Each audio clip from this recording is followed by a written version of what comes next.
नेपालको चर्चित bank global IME बैंकको स्वामित्वमा रहेको ग्लोबल आइएमई सेक्युरिटीज अर्थात् ब्रोकर नम्बर 89 मा ब्रोकर आइडी अनलाइन कसरी खोल्ने आज हामी यस भिडियो अन्तर्गत रहेर यही विषयमा कुरा गर्नेछौँ। यसको लागि सबैभन्दा पहिला त तपाई जानुपर्छ आफ्नो मोबाइलको ब्राउजरमा अनि यहाँनिर सर्च गर्नु होला TMS 89। त्यसपछि जुन सुरुमा वेबसाइट आइरहेको छ यसमा क्लिक गर्नु होला। त्यसपछि तपाईको अगाडि यस्तो इन्टरफेस आउँछ।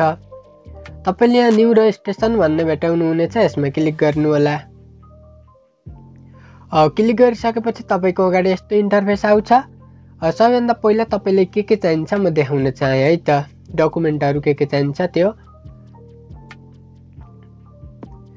तपाईले सिग्नेचर चाहिन्छ अनि डिम्याट कन्फर्मेसन डकुमेन्ट चाहिन्छ जुन तपाईले मेरो शेयरबाट डाउनलोड गर्न सक्नुहुन्छ। अनि तपाईको पीपी साइज फोटो चाहिन्छ अनि नागरिकताको अगाडि पछाडिको फोटो चाहिन्छ। त्यसैगरी तपाईले थम्ब प्रिन्ट अनि लोकेसन म्याप चाहिन्छ। यति सबै ठिक्क पारेर मात्र तपाईले यो फर्म भर्न रेडी हुनु होला है त। अब यहाँ तपाईलाई क्लाइन्ट टाइप भनेको छ, यसमा तपाईले इन्डिभिजुअल सिलेक्ट गर्नु होला अनि आफ्नो मोबाइल नम्बर राख्नु होला यहाँनिर।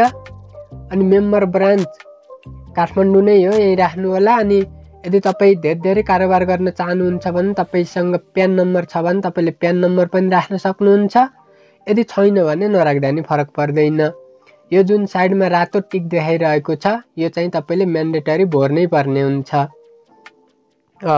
त्यसपछि अर्को इम्पोर्टेन्ट कुरा यो जुन इमेल छ, इमेलमा तपाईले आफ्नो अहिले मोबाइलमा लगइन भएको इमेल राख्नु होला, किनभने तपाईलाई ब्रोकर एकाउन्ट बनिसकेपछि आइडी पासवर्ड यहाँ राखेको इमेलमा आउँछ है त। त्यसपछि नेक्स्ट गर्नु होला। अब यहाँ फर्स्ट नेममा आफ्नो नाम राख्ने भइहाल्यो, लास्ट नेममा नाम अनि जेन्डर सिलेक्ट गर्नु होला, आफ्नो जन्ममिति राख्नु होला, फादर्स नेम राख्नु होला, मदर्स नेम राख्नु होला अनि हजुरबुवाको नाम राख्नु होला। इज एनआरएन भनेको छ यस हो भने यस, होइन भने होइन। इज माइनर भनेको छ यस भने यस, नो भने नोमा यसरी टिक लाउनु होला। त्यसपछि नेसनालिटी नेपाल भइहाल्यो। सिटिजनशिप नम्बर भनेको छ यहाँनिर तपाईले आफ्नो नागरिकता नम्बर राख्नु होला। सिटिजनशिप इस्युड प्लेस भनेको छ कुन जिल्लाबाट जारी भयो नागरिकता त्यो राख्नु होला यहाँनिर। अनि त्यसैगरी तपाईको नागरिकता कहिले जारी भएको थियो त्यो मिति तपाईले यहाँनिर राख्नु होला। अनि त्यसैगरी म्यारिटल स्टेटस भनेको छ तपाई म्यारिड हो अनम्यारिड हो के हो त्यो तपाईले यहाँनिर राख्नु होला। तपाईले के काम गर्नुहुन्छ त्यो यहाँ राख्नु होला। यदि स्टुडेन्ट हो भने स्टुडेन्टमा सिलेक्ट गर्नु होला। त्यस्तै अब यहाँनिर तपाईले कन्ट्याक्ट नम्बर राख्नु होला है त आफ्नो। फेरि पनि अरु यी नराख्दा पनि केही हुँदैन। लास्टमा फाइनान्सियल डिटेल्स भनेको छ, यसमा तपाईले अप टु 5 लाख 5 लाखदेखि 10 लाख एबोभ 10 लाख तपाईले कति कारोबार गर्नुहुन्छ आफ्नो अनुसार राख्नु होला यहाँनिर। अनि इन्भल्भ इन इन्भेस्टमेन्ट कम्पनी भनेको छ कि तपाई कुनै इन्भेस्टमेन्ट कम्पनीमा इन्भल्भ हुनुहुन्छ अथवा त्यसमा जागिर खानुहुन्छ। यदि खानुहुन्छ भने यसमा टिक लाउनुहोस्, यदि खानुहुन्न भने नोमा टिक लाउनुहोस्। यसमा टिक लाउनु भयो भने तपाईलाई कम्पनीको नाम सोध्छ त्यो तपाईले राख्नु होला। यति सबै गरिसकेपछि तपाईले नेक्स्टमा क्लिक गर्नु होला। अनि यहाँ अब तपाईले यहाँनिर ठेगाना सोध्छ। देश नेपाल भइहाल्यो, स्टेटमा आफ्नो प्रदेश राख्नु होला। त्यसैगरी डिस्ट्रिक्ट यहाँबाट राख्नु होला।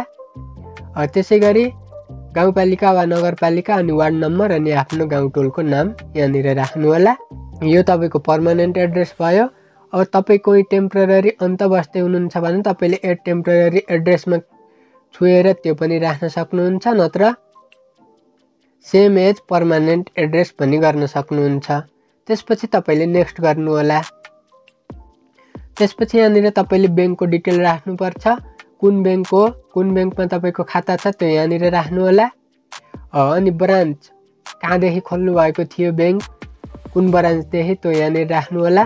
अनि एकाउन्ट टाइप तपाईको जुन खाता छ त्यो कस्तो खाले खाता हो त्यो यहाँनिर राख्नु होला। अनि एकाउन्ट नम्बर आफ्नो खाता नम्बर यहाँ राख्नु होला। यति राखिसकेपछि तपाईले नेक्स्ट गर्नु होला। अनि तपाईले यहाँनिर माग्छ बिओ आइडी। बिओ आइडी तपाईले मेरो शेयरबाट हेर्न सक्नुहुन्छ र यहाँनिर ल्याएर ट्याक्क राख्नु होला। अनि फेरि नेक्स्ट गर्नु होला। अब यहाँनिर तपाईँले are you a politician or high ranking official भनेको छ, यसमा सबैमा तपाईँले नो गर्नु होला अनि नेक्स्ट गर्नु होला। त्यसपछि अघि भनेका जुन म ठिक्क पार्न भनेको थिएँ ती सबै डकुमेन्टलाई तपाईँले यहाँनिर अपलोड भनेको छ, यसमा क्लिक गरेर अपलोड गर्न सक्नुहुन्छ है त। त्यसपछि तपाईँले नेक्स्ट गर्नु होला अनि तपाईँको अगाडि एउटा युजर एग्रिमेन्ट आउँछ। तपाईँले यसमा लास्टमा जानु होला अनि यहाँनिर टिक लगाउने बटन आउँछ, त्यसमा छोएर अनि यो सबमिट एप्लिकेसन भनेको छ जस्ट त्यसमा क्लिक गरिदिनु होला। यति गरिसकेपछि तपाईँको काम भइसक्यो, तपाईँले अरू केही गर्नु पर्दैन। अब यति गरेर यदि तपाईँको एक्सेप्ट भयो, ब्रोकरले एक्सेप्ट गर्यो, सबै मिलाउनु भएको छ भने तपाईँले त्यहाँनिर राखेको जिमेलमा यस्तो एउटा मेसेज आउँछ जहाँ तपाईँले युजर नेम र पासवर्ड दिन्छ। तपाईँले पासवर्ड चाहिँ नयाँ चेन्ज गरेर यो लिङ्क मार्फत चेन्ज गरेर राख्नुपर्छ है त।